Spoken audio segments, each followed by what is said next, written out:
tonight on First at 9 this Tuesday, the 6th of January 2026. Glaring vacancy. Parliament heats up as delays in appointing an Auditor General stalls government institutions. Opposition questions the basis for extending emergency regulations. Warning 2.0. Met Department warns that the low-pressure area over the Bay of Bengal may develop into a depression, bringing more heavy rainfall from January 8th. Call for investment. Sri Lanka to call for investment proposals for underutilised government bungalows and houses. Kalin baby so rupial 90කට. Kalin baby podi හැමෝටමයි. From Derana, this is Derana First at 9. Live from Studio 24 in Colombo. Good evening and welcome to First at 9 on Sri Lanka's premium news provider, Derana News Channel. I'm Tharindu Mahendra joining you live with the latest in Sri Lanka and around the world. We begin with your top story this evening. Chief Government Whip Minister Nalinda Jayatissa told Parliament today that Sri Lanka's lack of an Auditor General is due to the Constitutional Council's failure to approve one of the President's nominees for the position. The minister's statement prompted a heated debate in the legislature. There has been no Auditor General in the country since December 6th, a first in Sri Lanka's history. By December 31st, the accounts of all state institutions must be finalised. From January 1st, all institutions must commence work. The Audit Service Commission should be functioning, but it is completely stalled as its head is yet to be appointed. In accordance with the powers vested in the President and the requirements of the Constitution, the President has proposed names for the position. The Constitutional Council must take a decision on these proposals. Considering that the government has proposed 4 names, those who fail to provide recommendations must take responsibility for the current situation. The Chief Government Whip stated that 4 names were proposed and one of them was appointed Acting Auditor General following approval. However, when the same individual was nominated for Acting Auditor General, the Council opposed it. As a result, the President only proposed 3 names. One of these nominations is a batchmate of President from the University of Kelaniya who worked in the private sector. The second nominee is an official junior to the Acting Auditor General against whom there are allegations. The third nominee is a former army officer with only 8 months of internal auditing experience. All 3 are unqualified for the position. The President has proposed 2 of the most senior officials in the department along with 2 other candidates who meet the required qualifications. The Council's responsibility is to verify whether the nominees meet the constitutional qualifications, not to assess whether more qualified individuals exist elsewhere. Having worked in the same institution or studied at the same university are not valid grounds for rejection. What are the reasons for the government's failure to reduce electricity tariff by 1/3 and to introduce a transparent pricing mechanism? Our calculations show that the electricity tariff could be reduced by 1/3 in early 2024 when the average cost per unit stood at 37 rupees in July 2024. We stated that within 3 years tariffs would be reduced by 1/3 with a target of 25 rupees per unit. Currently the per unit cost has been reduced to 29 rupees. We are nearing our target. During the election period, promises were made to change the pricing formula, revise IMF conditions and reduce a 9,000 rupee electricity bill to 6,000 rupees, with further reduction promised. However, fuel prices were increased yesterday despite assurances they would be reduced. The government had also pledged to remove taxes and commissions and distribute fuel at landing cost. We cannot reduce prices in that manner. Common sense makes it apparent that fuel cannot be sold without accounting for its costs. Based on global market prices, fuel cannot be provided at landing cost alone. There are additional costs related to distribution and logistics. This brings us to the English module issue. We are not disrespecting the Prime Minister. The key issue is not identifying where the mistake occurred. Similar to the case of Kehli Rambukalla, who was imprisoned despite not personally administering the medication, the Prime Minister cannot evade responsibility. A government MP stated that Prime Minister is not an expert in this matter. Just as accountability was enforced in previous cases, the Prime Minister should also be held accountable or resign. She cannot escape responsibility. There was an issue identified in one module of the grade 6 syllabus. An investigation was initiated immediately. Actions will be taken based on the findings of the investigation. There is no cause for concern as the books have not yet been distributed to students. Once the issue was identified, distribution was halted and corrective measures were taken. Why is emergency law being declared? Historically, emergency regulations were used to bring institutions such as Lake House under state control. At present, no one is obstructing the government's relief programs. Therefore, there is concern that the extension of the emergency law may be intended to surpass protest against the government. The first concern that the emergency law could be misused arose when Minister Sunil Watagala ordered it to be applied against the media. The President later intervened to correct that statement. The regulations proposed today do not appear to align with the current situation. They resemble regulations implemented during the struggle period and after the Easter Sunday attacks. We do not oppose emergency regulations provided they are appropriate for the prevailing circumstances. Given the government's previous actions against democratic principles, there is little confidence that these new regulations will not be misused. I support the emergency law when it was intended to provide relief to the public. If the intention is truly to provide relief, these regulations should be revised and resubmitted. The emergency law has not been used to suppress democracy or take actions against democratic institutions. It has been implemented solely to ensure the continuity of essential services and to provide uninterrupted relief to the general public. The Cabinet of Ministers approved a decision to call for investment proposals for underutilised government bungalows and houses. With that, here's a look at this week's Cabinet decisions. On the economic front, the Cabinet approved the calling of investment proposals for underutilised government bungalows and houses. An officers' committee recommended leasing 24 properties for diplomatic use, high-end restaurants, boutique hotels and other productive projects under the public-private partnership model. During the Cabinet briefing, Cabinet spokesperson Minister Dr. Nalinda Jayatissa confirmed that no bungalows will be provided to ministers under any circumstances. Cabinet also approved the long-term procurement of 2.8 million barrels of Murban crude oil from Singapore's Vital Asia Private Limited for 4 months starting April 2026.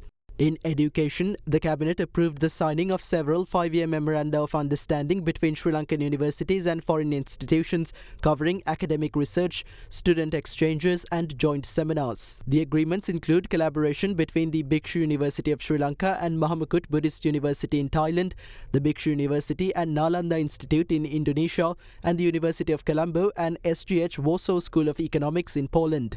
In health, the Cabinet approved the utilisation of advanced diagnostic equipment such as CT and MRI scanners through performance-based public-private partnerships to reduce long waiting lists in government hospitals and improve patient care.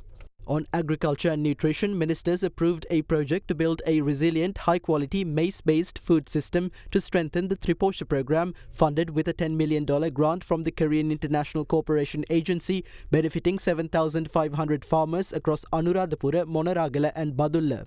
Several infrastructure projects also received approval. The Cabinet granted permission to award a 699.58 million rupee contract to NEM Construction Private Limited for the construction of a concrete underpass bridge beneath the railway line in Mahayava on the Kandy Jaffna Road. In public housing, 350 units at Harbourview residencies will be purchased for the Sri Lanka Police, with vehicle parking facilities included. The Ceylon Petroleum Corporation announced the revised fuel prices for January this year, effective from midnight yesterday.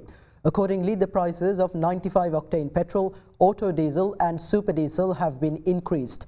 However, bus and school van fares will remain unchanged despite the fuel price increase. The Ceylon Petroleum Corporation announced its fuel price revision for January last night, with the updated rates coming into effect from midnight yesterday. Accordingly, the price of a litre of 95-octane petrol was increased by 5 rupees to 340. A litre of auto diesel now retails at 279 rupees, following a 2 rupee increase, while the price of super diesel was increased by 5 rupees to 323 per litre. A litre of kerosene is now priced at 182 rupees, following a 2 rupee increase. However, the price of 92-octane petrol remains unchanged this month. Lanka IOC and Sinopec also revised their prices in line with Sipetco. Private bus owners assure that bus fares will remain unchanged despite the increase in diesel prices. Diesel prices have been increased by 2 rupees. However, bus fares typically remain unchanged even if diesel prices are increased by 5 or 10 rupees. Accordingly, the public will not be impacted as there will be no revision to bus fares. Similarly, school transport service operators vowed not to revise fees despite the increase in fuel prices. තිබිච්ච ව්‍යසනයත් එක්ක මිනිසුන්ට තියෙන අපහසුතාවයත් එක්ක මොනම හේතුවක් නිසාවත් අපි ගාස්තු වැඩි කිරීමට තීරණයක් අරගන්නේ නැහැ. It is all right if the government adheres to the pricing formula. However, we kindly request the government not to continue this indefinitely. Please give us a sustainable solution. They claimed that Kanchana Wijesekara took commissions. However, we now have a suspicion that the current government is doing the same. ඔබේ සම හඳුනාගෙන ඖෂධීය ශාකසාරමය forever face wash එකක් භාවිතා කරන්න. The Department of Meteorology warns that the low pressure system over the Bay of Bengal southeast of Sri Lanka may intensify into a deep depression within the next 24 hours. Consequently, rainfall is expected to increase across many parts of the country from January 8th. Meteorological Department warns the low pressure area above the Bay of Bengal, southeast of Sri Lanka, may develop into a depression within the next 24 hours. The department further states that this system is expected to move west-northwestward towards the eastern coast of the island. Due to its influence, an increase in rainfall is expected in the northern, north-central, eastern, Uva and central provinces from January 8th. In this context, significant rainfall was reported in several areas of the island yesterday and today. Heavy rains that lashed the Monoragal district caused the overflowing of Hadoya in Siambalandur, leaving many roads inundated. Heavy rains in the Gaul district resulted in the inundation of several roads within the city of Gaul. The irrigation department has opened several spill gates of the Ulhitiya Ratkanda reservoir in Mahiyangana and Kalawava in Anuradhapura in view of the prevailing rains. Meanwhile, heavy rainfall in the Badulla district prompted a landslide in the Bambarapana area, disrupting traffic on the Valimata-Maspanna road. Landslides were also reported at several areas along the main road from Deltota to Hewahata, and heavy fog was also observed in the area. Steps were also taken to evacuate people from the Ududumbara area in view of landslides risks prompted by heavy rains. Against this backdrop, the National Building Research Organisation extended Level 3 red landslide evacuation warnings issued to the Ududumbara division in Kandy and the Nildanda Hinna and Walapane divisions of Nuwara. In this context, government assures that preparations have been made to respond to any weather-induced emergency. Amid the controversy involving Grade 6 English modules, education sector trade unions called upon the government to urgently review and amend the newly introduced education reforms. Meanwhile, responding to calls to appoint a new education minister, Cabinet spokesperson Minister Dr. Nalinda Jayatissa emphasised that if the education reforms prove problematic or run counter to the nation's interests, it would be the responsibility of the minister or the government to step down. The reference to an inappropriate website in the Grade 6 English language module introduced under the government's new education reforms came under close public scrutiny, snowballing into major controversy. On Sunday, the government disclosed that following an internal probe into the incident, legal action will be instituted against those responsible. Against this backdrop, several parties criticized the government's education reforms. It is essential that these education reforms be revised through meaningful consultations with the relevant authorities. Previously, these reforms were strongly defended on the grounds that they were outlined in the policy manifesto. However, with recent developments, a different stance is now being expressed. At present, the printed modules have been prepared to cover a period of 3 months. As a result, both teachers and parents remain uncertain of the final educational outcomes. Therefore, we call for a thorough investigation into this matter before these reforms are implemented. Meanwhile, several education trade unionists called on the chief prelates of the Malwatu and Askiri chapters to voice their concerns over the matter.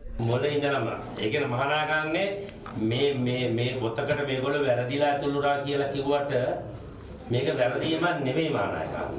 6 වසර 9 කුරු මහානායකයන් මෙහෙම එකක් දීලා මේ වැරදි ලිංගික චර්යාවන් මෙහෙමයි කියලා පෙන්නුවාට පස්සේ ඊළම මේක හොයාගෙන යනවනේ මහානායකයන් කුතුහලනේ පුංචි ළමයින් අවුරුදු 11 10 11 ළමයි මහානායකයන්.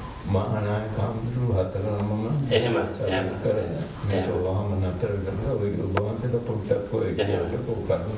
ඒකට අනුව අපි අර රතන පාලට කියලා අපි කියලා හතර නමගේ අපි ඒක තමයි බලාපොරොත්තු වෙන්නේ.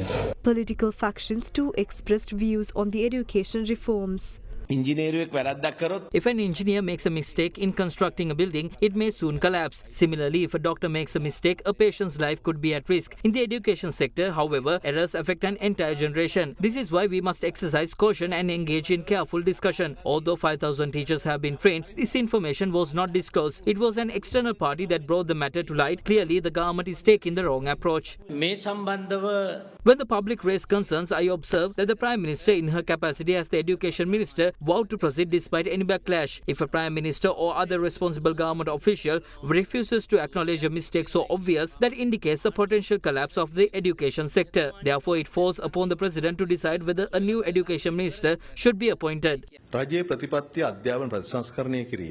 government planned to implement new education reforms. However, if any aspect of these reforms proves problematic or contrary to the nation's interests, it would be responsibility of the subject minister or the government to address the issue and, if necessary, step down. That said, it would not be appropriate to remove a minister over a single wording issue in a module of the new reforms. A delegation from Sarvajana Balaya, headed by party leader MP Dilith Jayavira, visited the sacred city of Anuradhapura and sought blessings for the new year, paying homage at the sacred Jayashri Mahabodhi. They also sought blessings from the chief incumbents of the Atamasthana and the Ruan Valley Mahasaya. Leader of Sarvajana Balaya, MP Dilith Jayavira, together with several senior party members, arrived at the sacred city of Anuradhapura yesterday afternoon. Upon arrival, they called on chief incumbent of the Atamasthana, Most Venerable Pallegama Hemaratana Thera, and received blessings.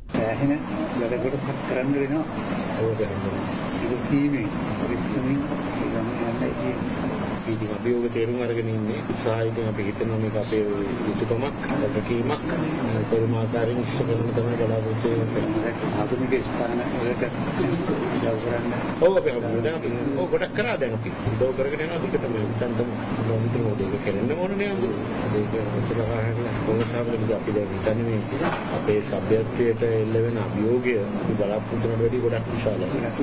ඒක කරගත්තට නැත්නම් ඔක්කොම Subsequently, Jayavira and his delegation paid homage at the historic Jayashri Mahabodhi.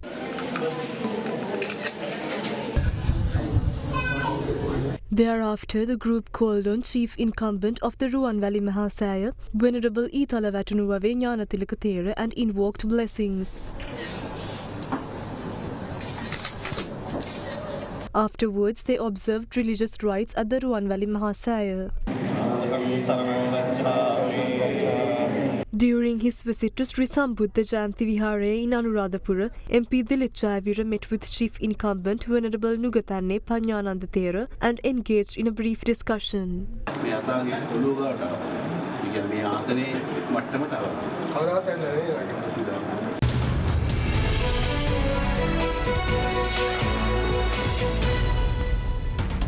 Welcome back to First at 9. The Central Bank of Sri Lanka has decided to extend the suspension on Perpetual Treasuries Limited, barring the company from acting as a primary dealer of government securities for a further 6 months. The suspension, effective from 4:30 p.m. yesterday, comes as investigations into the company's activities continue under the Registered Stocks and Securities Ordinance and the Local Treasury Bills Ordinance. Perpetual Treasuries has been under scrutiny for its alleged involvement in irregularities within the government securities market, prompting the central bank to take measures to safeguard public confidence and market stability.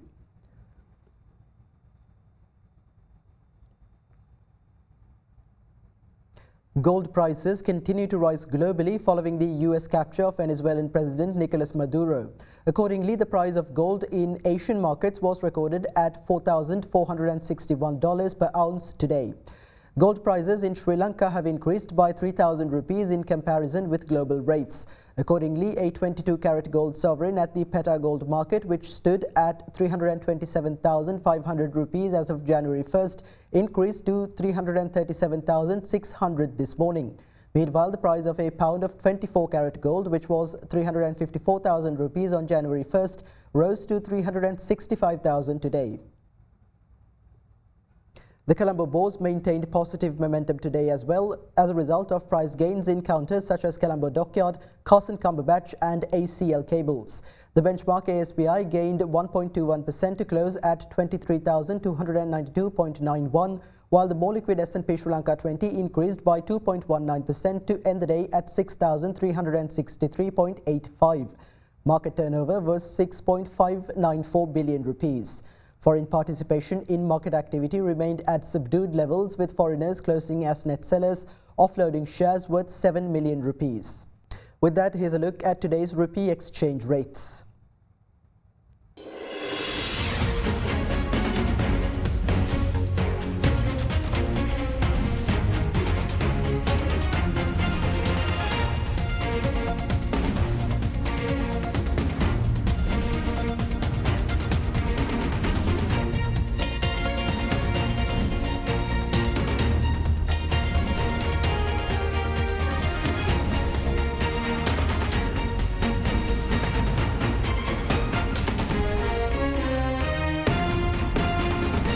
That's all for tonight from First at 9. For the latest developments round the clock, stay in touch with Other Derana News Channel, the Sri Lankan news brand of international excellence.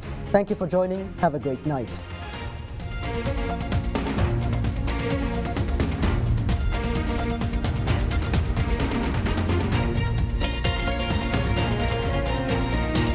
From across the nation and around the world, this is Sri Lanka's #1 news source, Other Derana.